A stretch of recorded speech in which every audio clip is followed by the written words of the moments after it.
dogs in the background. Looks like I ain't got no steak. Not today. I still call you Missy Woods. Wilson. My sister's name's Wilson.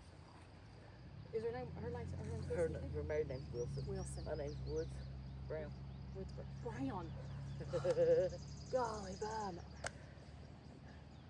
Hey everybody, I'm Kelly Jo, and I'm here today with Missy Brown. When we went to school, you were Missy Woods. That's right. And I've got to get used to saying Missy Brown. Missy is with the Historical Society, and we're here in Ivydale, and we're in front of the coke ovens. And here lately, these coke ovens have been quite the topic around town. People have been like, what's going on at the coke ovens? And are they tearing them down, or what's going on? And I knew this story only because recently one of our Volunteer Times team, John, just lives right here across the street, and he'd been asking even what was going on. So we wound up finding out, and I was like, oh, it's Missy. And then Missy explained everything that was going on and how they purchased the property and what all they're going to do with it. And it's a great story. So I'm going to let Missy kind of tell you here a little bit about this. But right now we're sitting in front of kind of what's left. Yeah, of these coke ovens. And she's a great historian too, so you're going to learn a lot. I'm just going to let this be kind of an educational video as we go, because I've learned a lot just since I got here. So all right, Missy, tell us here what we're in front of and kind of what's going on here. Well, these are the coke ovens that the LaFollette Railroad Coal and Iron Company, and they put these in here about 1894, 1895. I'm going to grab the phone while you're talking. I'm going to kind of show this around. This is a real organic film, guys. You'll just have to bear with me. This was only part of when they're in sections like this, they're called a battery. They're double-sided, so when you see an opening on this side, there's one that matches it on the opposite side. There was a sunken track for a small train that ran here, and there was a sunken track on the other side, and it ran alongside. Those were the tracks and the cars where they unloaded the treated coal. There was a dinky, they called it a dinky, track that ran across the top. The top of this here. There were lids, and they would take the big lever and open them up, and they would put the coal in from the top. And what they did was they cooked it. They didn't burn it, they cooked it. And they got like the impurities and different things out of it so that it burned at a hotter BTU. But there were only a few seams that qualified to do this with. Rex Mine was one of them. And once it was done with this right here, they would unload it out the sides. The track went on down, and that concrete structure that you see down there, it's got two bays. That was called the bunker and the washer. And the coal would be washed there, reloaded in another train that went under that trestle that you see up there and went down beside the creek, all the way down to the other end of Indiana Avenue to the blast furnace, where it was used to fire the furnace and make pig iron from the iron ore mines that they were getting into there. At one time, that was probably the biggest iron ore furnace in the Southeast. And it just shipped out all over the United States. Everywhere. To make they shipped it everywhere. Mm-hmm. And at one time in this little holler, and there's another little holler down here that's got probably 300 more of these. And this employed almost 1,600 people. Wow. I mean, you had people that ran the trains, you had people that loaded the coal, people that unloaded the coal, people that ran the washer, people that loaded it back up, people that got it back down to the furnace. I mean, it was an everyday get it, go job. Right. Now, over time, and of course, like you said, you and your husband, Tim, purchased this because the Historical Society put it up for sale. Right. And you knew you were going to try to preserve as many of these as you could because many of them were already completely destroyed. And were not safe, you said. And you can see that these are not stable. You don't want to be up on these. Get up in here. Some of these things are even, they'll just crumble. Some of it will just crumble. But now think about it. They're over 100 years old. Oh, heck yeah. So, but yet we just took out what was already demolished down here. Mm-hmm. And we're gonna try to preserve what we can as is reasonably. Sure, what you can with what still, I can. What I can with what I can. Okay. But just to let you know, as I knew that when I started looking at stuff, me and the treasurer started looking over stuff, I knew that this property, along with the old Catholic Church, they were no longer assets for us. They were liabilities. the liability risk alone here, and then you have insurances to keep up, and it was just not something that was sustainable on a long-term thing for us. It was being more of a drain. It was draining the money, and we don't have a whole lot to start with. We are a 501c, and all our money comes from book sales, copy sales. At one time, there was a preservation plan in place. Jerry Sharp, if you remember Jerry Sharp, Yeah. he was our curator, and he had went and was trying to secure a grant to refurbish some of these. Yeah. But Jerry got sick, as you know, and passed away, and we didn't have anybody to lead the charge after that, you know, and it wasn't an endeavor that we could financially sustain. So it got shelved, and there's been a common misconception for years that this was state property or TWRA property. It's never been any of the above. The Historical Society has owned this 5 acres for the last 25 to 30 years, and it was purchased from private individuals. And so when they started talking about selling it, I knew that I had an interest, and I knew that I needed to abstain from any of the voting or decision making. And all that's been duly noted in minutes that are available for anybody to look at. Yeah. So I let our Vice President, Darwin Tench, and our board members, Terry Smith, Judge Greg Miller, and Bill Claiborne. They did the talking with the treasurer and the secretary, and the decision was made, and we made an offer, and they came right back and accepted it. But the history is dear to my heart, and I think they knew that I would try to preserve what I could. Yes. So that's why people they're wondering what's going on in here, and why can't I park there anymore, and why can't. Okay, I'm not trying to be ugly, not trying to be mean, but I've got thousands of dollars tied up in this, and I've got big 3x4 signs out here posted that says privately owned, no trespassing, no parking. I shouldn't have to really explain that to anybody, but I do. I don't want it tore up. We've just got it stabilized here. And when they come in here and do donuts on it with their side-by-sides. Well, you even said they were riding their side-by-sides Yeah, up they were here on right. the top of, which has just added to the... The deterioration. It Yeah. has really pushed it for, yeah, it really has. I know John's always complaining because he says all hours of the night, 3 and And- 4 a.m., they're running the And I side-by-sides up understand here that they have constantly. fun on their side-by-sides, and I don't want to stop anybody from doing that. And if they're on the road, that road, or my road over here, if they're on that, that's fine. Stay on the road. Just don't be on my grass. Don't be in here tearing up what I've just fixed and contributing to the further deterioration of the historical structures here. Because this is not the only historical structure. You got that down there? Well, let's walk a little bit And if you then- want to, Missy, and we'll show some of this other stuff that you've got here Okay. too, because I know that there's a lot to look at here. Even the place that was the old blacksmith shop you were showing me, That's where I kind of pulled up at and we started talking. we do But a Missy is lot of peaceful sitting over there.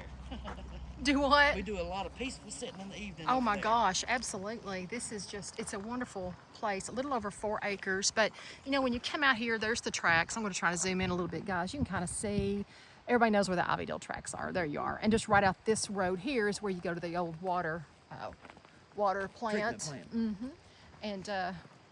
And so this is just, both roads just kind of split right around this piece of property here.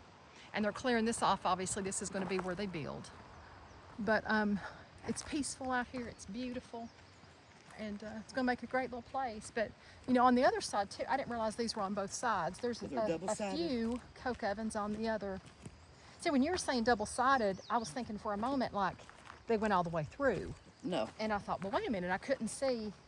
And then I Both sides have a realized they back. just use both sides of the mound to dig them out. You know, a lot of us here have a lot of coal history in our families. If you're watching this, my father was superintendent of High Top for a while, and I was telling Missy it's a shame I was really young. So much I didn't learn and didn't know, but Oh, you what see the I rock didn't know, wall?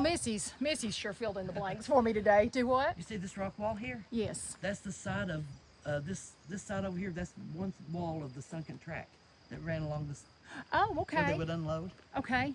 So they take it right off the top of that, right up there, They loaded it and they into would the load top. it down into the bottom. And then they would just- pull it out from there into the cars that were running in this sunken track. So they, I mean, they had it down to a Yep. Making it Well-run machine, yeah. working smarter, not harder. Exactly, exactly.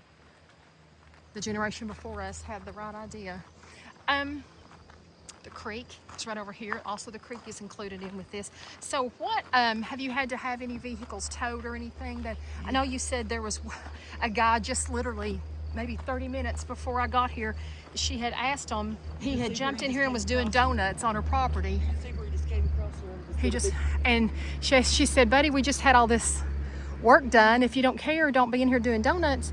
And he said, okay. And then he drove off and came back in about 10 minutes, you said? Yeah. And just Looked at her and waved and then did it again and took off. And tore down all my signs. That's why I don't carry firearms. Okay. That's it. Yeah, that's why I don't have the patience for stupid. This is topsoil that we brought in to spread. So they've been trying to climb the dirt mounds. You see where they've tore this one down. Ah, dang Driving it. on it. Yeah. But Well, and here's the side. And to be honest, I'm going to show you the side of this. When she was telling me this right here was what they used to wash the coal in, honestly, I thought she lost her mind because I thought that was one solid rock. I didn't see obviously the back side where it's open. Actually, I've zoomed out. Now that I'm walking, I've messed you all up on your angle here. But you can see all the big signs we've got with no parking and Yeah. So once they rinsed it there. and then went on its way to the furnace. Oh, okay, excuse me. The blast furnace. There's a bee in here big enough to ride. Okay, and we got a nice little. Now down here you said was the blacksmith shop. Yeah. Okay, no. So kind of what did they? I mean, obviously they blacksmith shop, but yeah, specifically, whatever what was its parts. purpose here? Parts that they had to redo for the train. Uh huh. Maybe the things that they pulled out the coal with or opened the lids with, and they did still have Just some the wagons. basic equipment and Yeah, they okay, yeah. did still have some wagons and stuff that were mule and horse pulled, Uh huh. so they had to shoe those. This is, I'll bring it out here and show you. This is one of the things that they used to. So they're now making this kind of into a little camping area. That's where they have their little fire pits and stuff right by the creek. Really peaceful. What do we got here? This set down into the top of the lid. This is heavy. Okay. This set down into the top of the lids, and they would crank it open to open up the lid on top of the coke ovens here to fill them. So this will be going into the museum. The Yeah, as a fireplace. The doors, Most of yeah. the doors out of these, and the ones up in Jordan Holler, they were taken out during World War II when they were recycling metals. Yeah. Most of those left here then. Wow. So we were fortunate, I guess, enough to get, or And he some was of the- and fortunate the to get lids, it. because the Heavy? lids are- Oh my gosh. When I go to open and close those doors, You see those squares laying down there? I do. Between each one of these coke ovens was a tower. That's the top and the bottom. That was the supports for the train tracks. Okay. That's the top and the bottom of the support. Those are so heavy that I went to get a stick out from under one a while ago and I couldn't even move the stick. Oh, you're Those kidding. are solid iron. You can go there and try to lift one. You'll see what Oh, I mean. no, I believe you. I believe you. They're way over 100 pounds a piece. Goodness gracious. A lot of history here. And this is where the actual This is where the blacksmith shop was. Yeah, the right blacksmith there. shop's sitting here. And there used to be houses all up and down through here after the coke ovens closed. Really? Yeah. They just didn't last long, maybe. No, there was just like, like your coal mining towns. People live in the little houses and stuff. They had Yes. places like that in here for families too. That's, as many times as I have been up here, driving by and through with, like I said, I was just a child, 5, 6, 7 years old with Dad. I'm going up to the tipple, but it's just, until somebody says something like that, Right. you've just forgot it. You don't even have a memory of it. Exactly. And it's kind of sad, But that is That's why we have you. You see, you got to remind us of everything we've forgotten. that is why that even though we had to take out part of these, I am not by no means ignoring the historical value of this property. Yeah. This property, it represents a big part of the history of this county. Coal and the furnace, just strong-willed people who persevered in spite. That's what made this town, this county, what it is. Had some grit. They had grit. They did. They didn't stand around with their hand out. They were ready to work. Wow. And they did. And half the people that were in here doing this didn't even speak English. They were Welsh, they were Italian, they were Irish. There was nothing here of their culture, but they persevered. They made a life, they had children, they sent them to school, they paid taxes, they worked, and they made it. And they made it what it is. And when you go downtown in La Follette, look at the buildings. You see these rocks. It's the same rocks that built these buildings downtown. These same bricks by these same hard-working immigrant people. Because all of us here come from some sort of immigrant, whether it's German, Irish, Welsh, Italian, whatever it be. We all come from somewhere else. And that right there should tell us how things should be now. Instead of people biting at each other and fighting, let's work together, because we can make this could be the greatest county ever if people would just work together like they did then.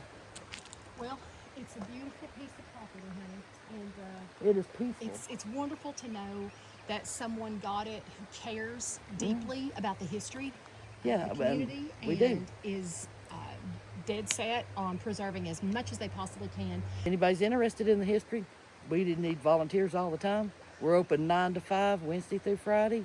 If you can't make it one of those days, call me. I'll make a special day to open it up just for you. Do you know the number right off to Yeah, the the Historical number Society? at the Historical Society is 423-566-3581. And guys, they're right downtown La Follette, just next door to Ivydale Florist. Yes. Or we Ivydale have Florals and Wedding now. We have a museum. It's not just a library. We have a museum. You can see a lot of these artifacts on display in there. Yeah. Thanks to Jerry Sharp, Linda Miller.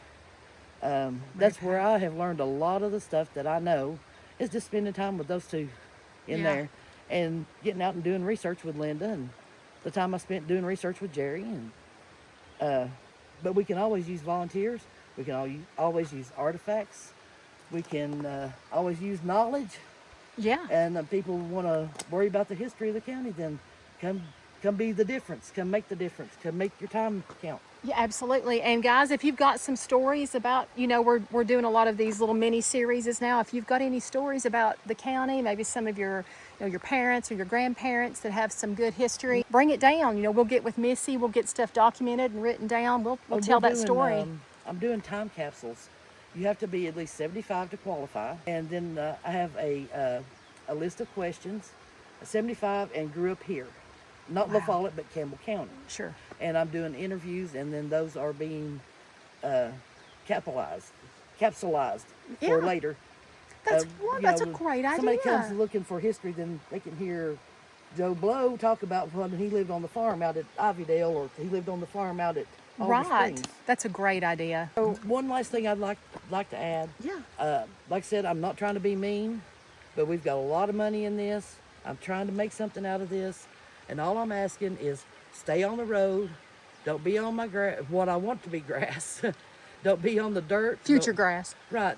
I don't need anybody parking in here, because if I let one, I have to let them all. Yeah. And I don't want to do that. I'm not going to make preferences over who can and who can't. Well, and that one guy parked 2 big trucks and a trailer with you saying, hey, don't, it's private property. He said, I know the owner. I said, well, obviously you don't, because you're talking to him. But He kept saying, no, I know the owner, I'm good. And then he left after you said, please don't do that. Yeah, and then you had to have them had towed. to have him towed. And then it was a big, fat, It was a big fat bill. chunk of money that they had to pay. But they had 3 trucks and 3 trailers. Goodness gracious. And they all left, because I'm not mean, but I'm not going to be pushed. Yeah. Uh, Well, you're investing in it. I mean, and- there's nobody that goes out and buys a piece of property that wants to let other people come in and tell them what they can or can't do with it. well, plus, and if somebody got hurt on it, the God forbid, then Right. that's, yeah. And there was a lot of people asking about historical overlay. There's never been one here that was talked about, but it never happened. Just like with the Catholic Church, Yeah. there's no historical overlay. That church was built in 1906, and it was hand-built by Domenico Lobertini. There's a lot of history there. Like if you look at it from the top, it looks like the bottom of the ark. It has the lettering in the windows if you look. But that's been sold, and I don't know what that guy's doing with it, but it's his. Yeah. And all that money that we've made from this property and the church has been put into an account and earmarked for a building, because we need a bigger building. Yeah. Well, I had told you about a conversation I had on that too with Yes. somebody there in town. So maybe that might pan out I for hope you it guys does, so but- you can get some more room. Just respect our no trespassing, no parking. Don't be doing donuts on my property. And you want to come in here and take a look around, or come and ask some questions, you're more than welcome. Speed limit in here is 15 miles an hour. That's not me posted, that's a county sign. Yeah. But people are more than welcome to come and look, come and ask me questions, but don't be driving on my property. Yeah. Well, that's ATVs cool. or anything else. All right. All right, everybody. Don't be driving on the property. Don't be doing it. All right, guys. Thank you, Missy. Thanks. We appreciate it. All right. And I hope y'all got to learn a little bit about those coke oven guys, or the coke ovens. I sure did. I appreciated it. It was a good history lesson. Thanks for watching.